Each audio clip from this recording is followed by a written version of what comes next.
Hello everyone. Today I will show you how to use the mysqldump tool to dump data from a table or instance. In a real environment, we may encounter various things. Maybe you want to back up an instance data. When the database server machine is physically damaged, you can restore the data to a new database machine. Maybe you just want to dump a table for developers to troubleshoot. So let's do these tests one by one. The first test is to back up the entire instance. We can execute this command to back up. The first position is mysqldump, which is the dump program.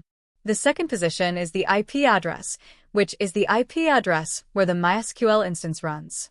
The third position is the port, which is the port where the MySQL instance runs.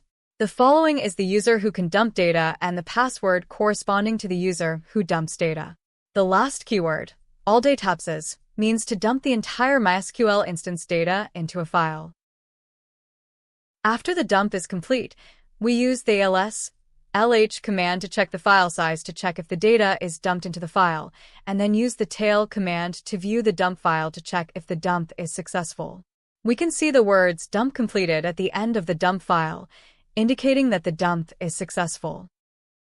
If you want to dump multiple databases, you need to change the keyword from all databases to databases, followed by the name of the database you want to dump. There may be 2, 3, or more.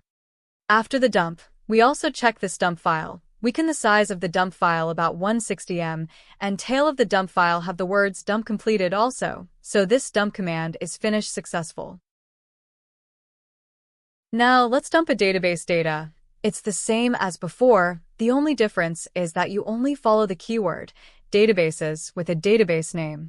We use the command ls/lh and tail to check the size of the dump file and the tail content in the dump file, and the results show that everything is normal.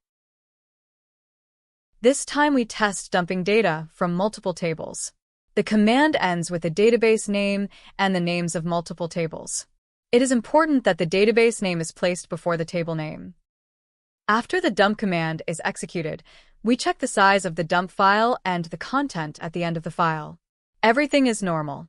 Finally, let's dump the smallest unit in this test, the table. It is the same as dumping multiple tables, except that we only need to type a table name after the database name. Obviously, the result of the dump command is also normal. Thank you for watching. See you next time.